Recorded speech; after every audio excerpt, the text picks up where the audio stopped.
খবর দিনভরের শুরুতেই সেই ভয়ঙ্কর শিক্ষকের খবর। ভয়ঙ্কর শিক্ষক, রামপুরহাটে ছাত্রীকে শারীরিক নির্যাতন, খুনে চাঞ্চল্যকর তথ্য। ফুসলিয়ে এই ছাত্রীকে, ক্লাস 7-এর ছাত্রীকে ঘরে আনে শিক্ষক। শারীরিক নির্যাতন, তারপর মুখ বেঁধে ঘরেই আটকে রাখে। পরদিন সকালে ছাত্রীর পরিবার এই শিক্ষকের বাড়িতে যায়। হাত পা মুখ বাঁধা ছাত্রী তখন ঘরের ভিতরেই রয়েছে, বাক্সবন্দি অবস্থায়। ধরা পড়ার ভয়ে পরদিন গলা টিপে খুন করে শিক্ষক, আর বাথরুমে দেহ টুকরো করে 3টি বস্তায় ভরে।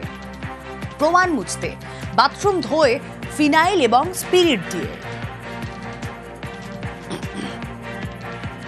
বাড়িতে গেছিলাম সকালে মোটামুটি এই 6টা-7টা নাগাদ। তখন বলেছিলাম, দেখুন স্যার, আমার ছেলেটা হারিয়ে গেছে, দেখেন আপনার কাছে আছে তো বলেন। তো বলছে না না, আমি সেরকম নয়। ভয়ঙ্কর শিক্ষক, রামপুরহাটে ছাত্রীকে শারীরিক নির্যাতন, খুনে আরো চাঞ্চল্যকর তথ্য। 29শে আগস্ট রাতে ছাত্রীকে খুন করে দেহ টুকরো, বাথরুমে হাসুয়া দিয়ে দেহ টুকরো টুকরো টুকরো দেহ টাটকা রাখতে কেমিক্যাল দেয় শিক্ষক। আর 30শে আগস্ট ভোর রাতে ছাত্রীর দেহ ফেলে দেয় এই ধর্ষক শিক্ষক।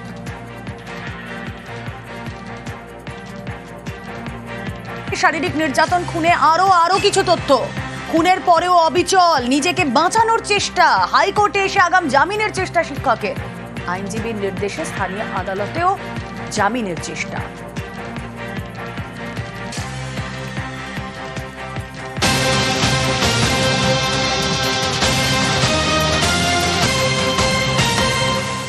শুধু তাই নয়, এই ঘটনা ঘটানোর পর শিক্ষক বুঝে গিয়েছিলেন যে হ্যাঁ, এবার তার সমূহ বিপদ। তাই বিপদ বুঝে পালানোর চেষ্টা ধর্ষক শিক্ষকের।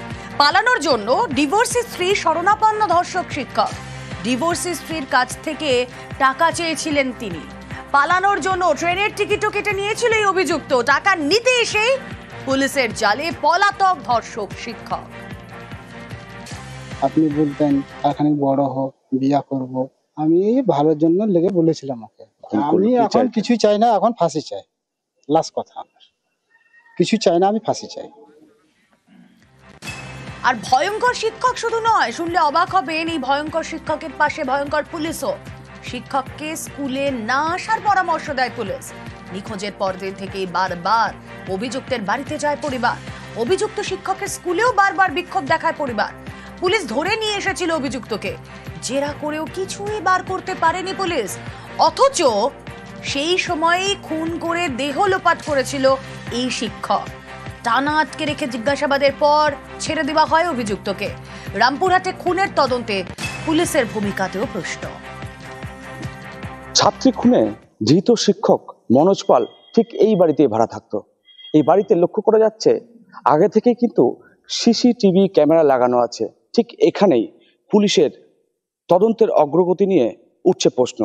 1 তারিখ যখন এই শিক্ষককে ধরা হলো পুলিশের তরফ থেকে, সেক্ষেত্রে এই শিক্ষকের বাড়িতে যে সিসিটিভি ক্যামেরা লাগানো আছে, সেই ফুটেজ কি পুলিশ দেখেছিল, সেই নিয়েও উঠছে প্রশ্ন। এই যে ভাড়া বাড়ি, এই ভাড়া বাড়িতেই অভিযোগ যে এই ছাত্রীকে আটকে রাখা হয়েছিল এবং চলে শারীরিক নির্যাতন।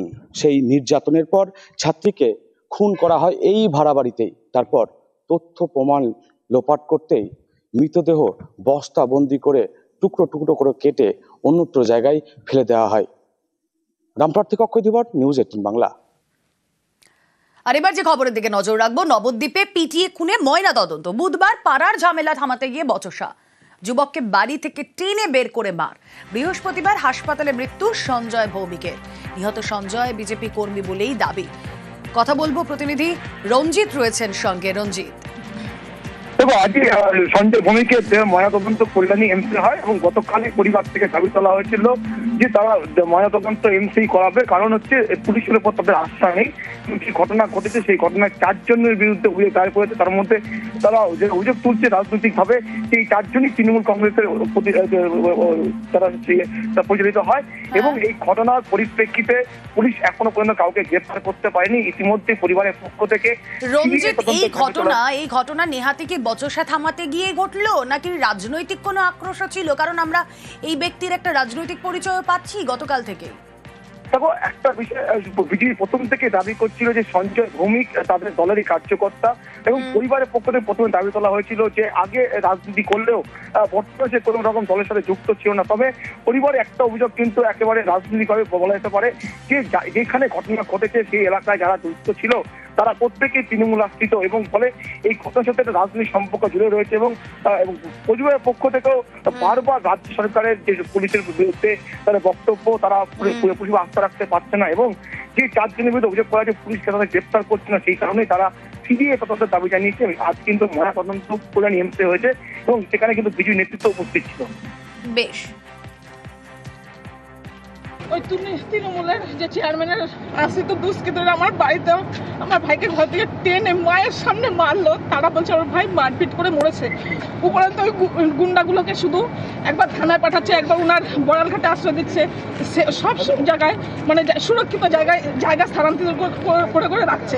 আর নবদ্বীপের পুলিশ চাইলে সঙ্গে সঙ্গে ধরতে পারে, কেউ ধরেনি। তাই ওই প্রশাসনের উপরে ওদের উপরে আমার কোনো ভরসা নেই, কারণ আমার ভাইয়ের ও ময়না তদন্ত উল্টোপাল্টা করে দিতে পারে। তাই আমরা এখানে নিয়ে এসেছি। কোথায় নিয়ে এসেছেন? এই যে এখানে এসে, আর আমরা সিবিআই তদন্ত করাবো। আপনার ভাই? আর নবদ্বীপে পিটিএ খুনের অভিযোগে সিবিআই তদন্ত দাবি পরিবারের। অভিযুক্তদের গ্রেফতার করতে ডেডলাইন।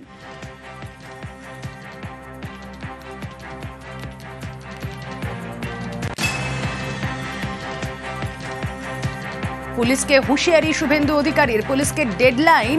নবদ্বীপে পিটিএ খুনের অভিযোগ, সিবিআই তদন্ত দাবি পরিবারের। নবদ্বীপে আজ পরিবারের সঙ্গে দেখা করতে যান বিরোধী দলনেতা শুভেন্দু অধিকারী।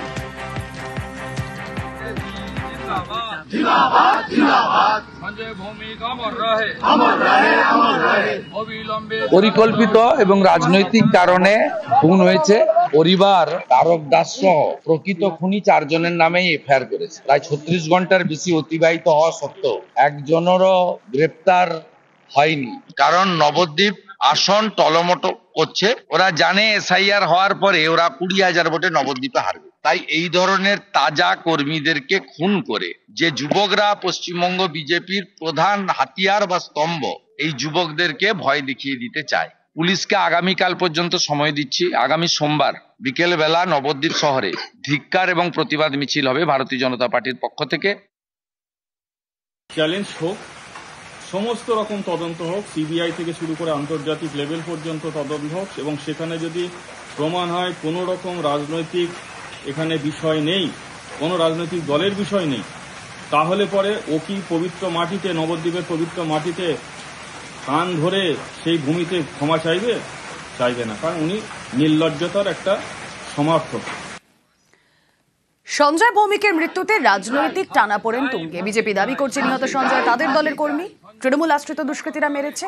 অন্যদিকে বিজেপির এই অভিযোগ মানতে নারাজ তৃণমূল।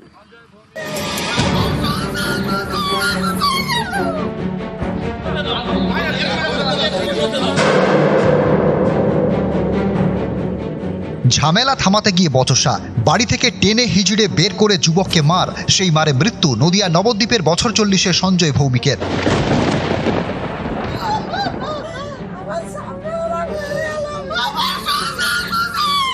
রয়্যাল স্টাফ এই তো এই বটতলার এই গ্রামটা 7 বিলাটের ছেলেরা মেরেছে, আর মদটা যখন খাই করে ওই ছেলেরা এই ক্লাবেই আছে। এখানে কি দুষ্কৃতি কাজ হয়? হ্যাঁ হয়, অনেক দিন ধরে। এর আগেও এই বাড়ির একটা ছেলেকে মেরেছে, তো আমার ছেলেকেই আরেকবার মেরেছে। নবদ্বীপ পুরসভার প্রাচীন মায়াপুরের বাসিন্দা সঞ্জয় ভৌমিক, পেশায় ইলেকট্রিক মিস্ত্রি। বুধবার রাতে সাইকেল চালিয়ে কাজ থেকে বাড়ি ফিরছিলেন। অভিযোগ, বাড়ির কাছে রাস্তার মোড়ে কয়েকজন যুবকের মধ্যে ঝামেলা চলছিল।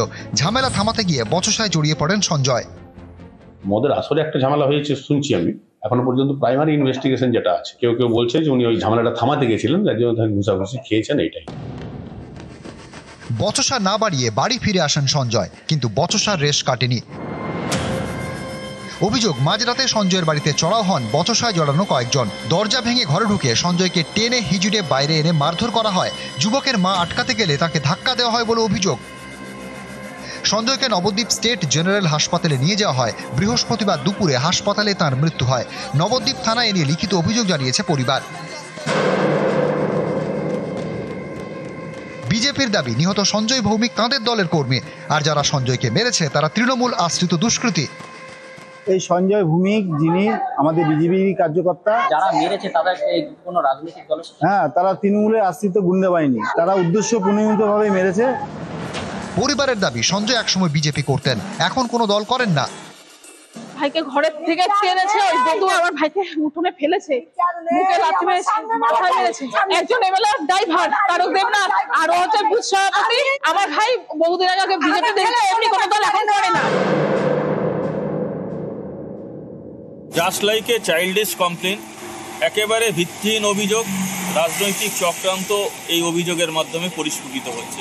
এই ধরনের নোংরামি তৃণমূল কংগ্রেস করে না, এর সাথে রাজনীতির কোনো সম্পর্ক। দুর্ভাগ্যজনক এই অভিযোগ। নবদ্বীপ থেকে রঞ্জিত সরকার, নিউজ 18 বাংলা।